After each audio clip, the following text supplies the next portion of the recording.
Hello and welcome back. This week what I thought we could do is have a look at one of the single greatest pieces of safety equipment you'll ever have on your harness, the Prusik loop.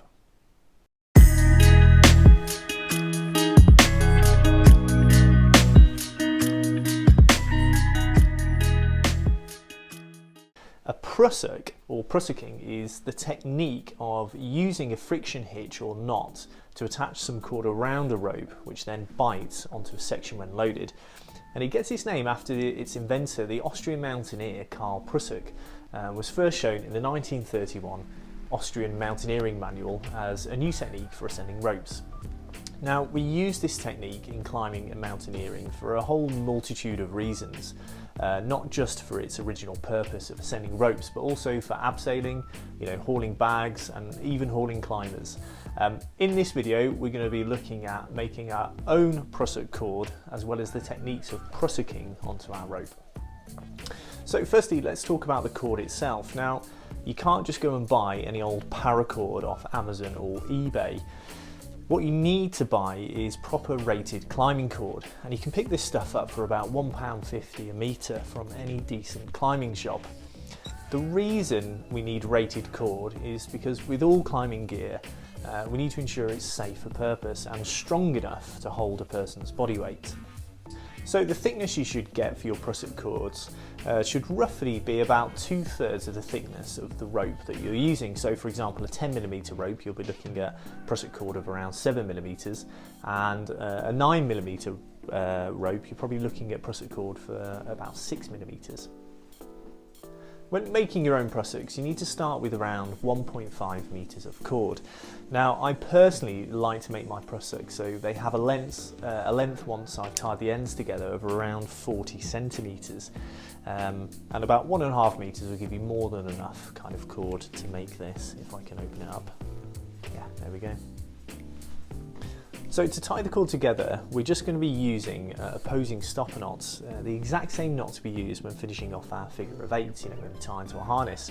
Now, a bit of a safety tip here is to make sure these opposing knots are actually opposing, as in when you tie them, these two strands meet here when you pull them nice and tight. Importantly, we need to leave a little bit of tail at the end of these, and about a thumb's length is about kind of what you need to leave there, and if there is any excess cord, we can simply just cut that off and neaten the whole thing up afterwards.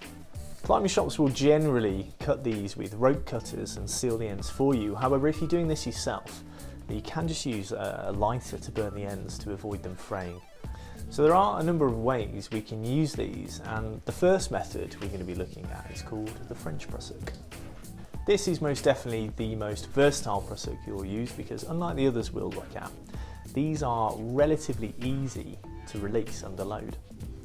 All we do is wrap the cord around our rope. 5 to 6 wraps normally does it for me. However, you may find that the thicker the rope, the less wraps you need. And then clip both loop ends back into the carabiner and do it up.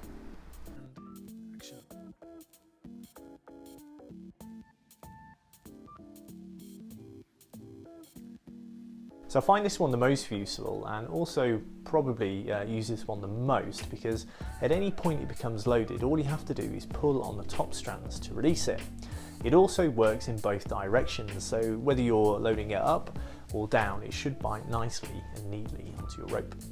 Because of this, it makes it perfect for abseiling or hauling, where you might be changing the place of where the Prusik sits on your rope. One downside of the French Prusik is it does on very rare occasions have the ability to slip a little bit more easily than some of the others. Also, sometimes it needs a little bit of help biting onto the rope, so I personally wouldn't use this one unless I have full control of the rope and Prusik at the same time, just in case it didn't catch. However, if you're looking for something which you can leave on a rope and bites like an absolute mother, then the traditional British Prusik might be what you're after. Starting with the knotted end, wrap the cord around the rope and back through itself 2 to 3 times. The more wraps, the grippier the knot becomes. Pull the knot nice and tight and simply neaten up the wraps and use the tail loop to clip into. One of the best advantages of this one is it actually gives us just a little bit of cord length to work with after we've tied it, which is, pretty neat. The main disadvantage of the traditional Prusik is it's almost impossible to loosen off whilst under load, and to release it you do need to get your weight off it first. I find I use this one the most useful for when we're ascending ropes because of this extra length we have, and because of its biteability. It can just be a bit of a bugger releasing it, so just bear that in mind. The final Prusik I'll show you is called the climb heist. To tie this, we basically tie a French Prusik, however at the end just simply pass one loop back through the other and attach the crab to this loop instead. Now the climb heist, not only do you get a super bitey Prusik like the traditional Prusik, but I found this is just about possible with lighter loads anyway to loosen off like the French Prusik also. However, the main disadvantage is it only works in one direction.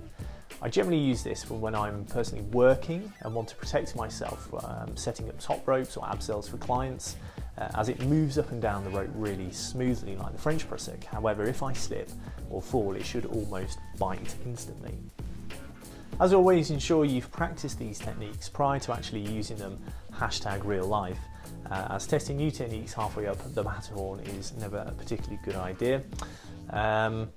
Thanks for watching. If you have any questions, please leave them in the comments below, and as always I will do my best to answer any queries you might have. Remember, if you're new to the channel and made it this far, please like and subscribe, and hopefully I'll catch you on the next one. Take care.